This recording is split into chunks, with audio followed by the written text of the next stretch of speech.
નમસ્કાર બાળ મિત્રો, ફરી એકવાર આપનું ખૂબ ખૂબ સ્વાગત છે. બાળ મિત્રો, આજે આપણે સામાન્ય જ્ઞાન ધોરણ 1માં પ્રકરણ 19 ચિત્ર સમૂહ માટે એક શબ્દનો અભ્યાસ કરીશું. તો ચાલો આપણે શરૂ કરીએ. બાળ મિત્રો, અહીં નીચે તમને ઘણા બધા ચિત્ર આપેલા છે. તો આ ચિત્રના સમૂહ માટે એક શબ્દ છે જે નીચે આપેલા બોક્સમાં લખેલો છે. તો આ બોક્સમાંથી તમારે શબ્દને પસંદ કરવાનો છે અને નીચે આપેલી ખાલી જગ્યામાં સાચો જવાબ લખવાનો છે. તો ચાલો આપણે શરૂ કરીએ. હા, પણ તમારે સાથે સાથે તમારી બુક ખુલ્લી રાખવાની છે. તેમાં પણ જોઈ અને સાચો જવાબ લખતું જવાનું છે. ખરું ને? ચાલો તો આપણે શરૂઆત કરીએ. તો જુઓ બાળ મિત્રો, અહીં તમને સૌથી પહેલાં શેનું ચિત્ર આપવામાં આવ્યું છે? આ ગલગોટો છે. ત્યાર પછી ગુલાબ છે, મોગરો છે અને છેલ્લે સૂર્યમુખી છે. તો આ બધાને આપણે શું કહીએ? ફૂલ. તો તમારે 1 નંબરની બાજુમાં આપેલી ખાલી જગ્યામાં સાચો જવાબ લખવાનો છે ફૂલ, જે આ ચિત્રનો શબ્દ સમૂહ છે તેવું કહી શકાય. એટલે ચિત્રનો સમૂહનો જવાબ એ ફૂલ છે. તમને સમજાયું ને? ત્યાર પછી આપણે જોઈએ તો નીચેના ચિત્રમાં તમને શું દર્શાવવામાં આવ્યું છે? તેમાં તરબૂચ, અનાનસ, કેરી અને સફરજન. તો આ બધાને આપણે શું કહીએ? ફળ. તો સાચો જવાબ છે ફળ. ત્યાર પછી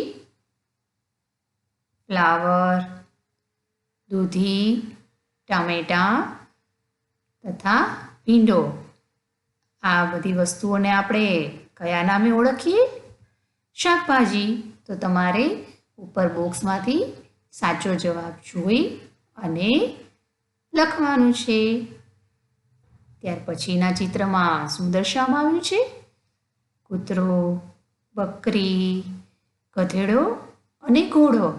તો આ બધાને આપણે કયા નામે ઓળખીએ? જુઓ, અહીં તેનો જવાબ લખેલો છે. આ બધાને આપણે પ્રાણી તરીકે ઓળખીએ. ખરું ને? તો આપણે જવાબમાં લખવાનું છે પ્રાણી. ત્યાર પછીનું જોઈએ તો કૂકડો, કબૂતર, પોપટ અને મોર. તેને આપણે શું કહીએ? પંખી. તો તમારે લખવાનું છે પંખી. બરાબર ને? ત્યાર પછી આ શું લખ્યું છે? 1, 2, 3 અને 4. તો આ 1, 2, 3, 4, 5, 6, 7, 8 એવું છે. એને આપણે શું કહીએ? અંક. બરાબર ને? તો સાચો જવાબ આવશે અંક. ત્યાર પછી આ શેનું ચિત્ર છે?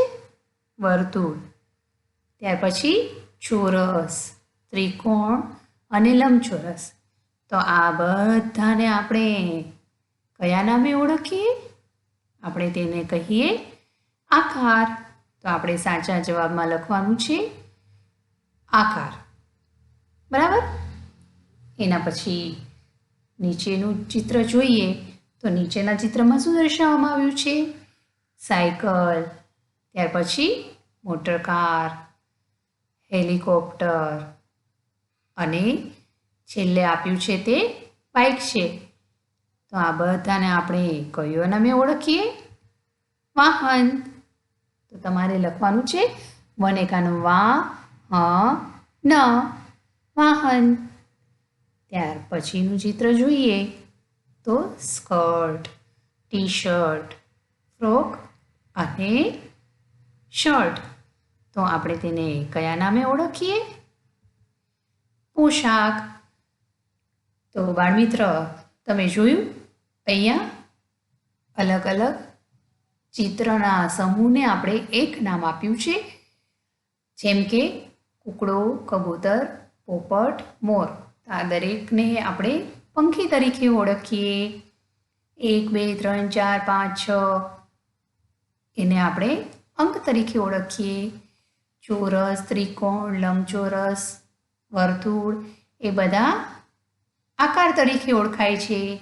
જ્યારે સાયકલ, સ્કૂટર, વિમાન, રેલગાડી, બળદગાડું આ બધાને વાહન કહેવામાં આવે છે. જ્યારે sari, shirt, pant, frock, T shirt વગેરેને પોશાક કહેવાય છે. તો બાળમિત્ર અહીં તમારે ફરી એકવાર ધ્યાનથી આખું પ્રકરણ જોવાનું છે, વાંચવાનું છે, સમજવાનું છે અને સાથે સાથે ખાલી જગ્યામાં જવાબ લખીને પૂર્ણ કરવાનું છે. ફરી મળીએ આપણે આવતા અઠવાડિયે. ત્યાં સુધી આવજો.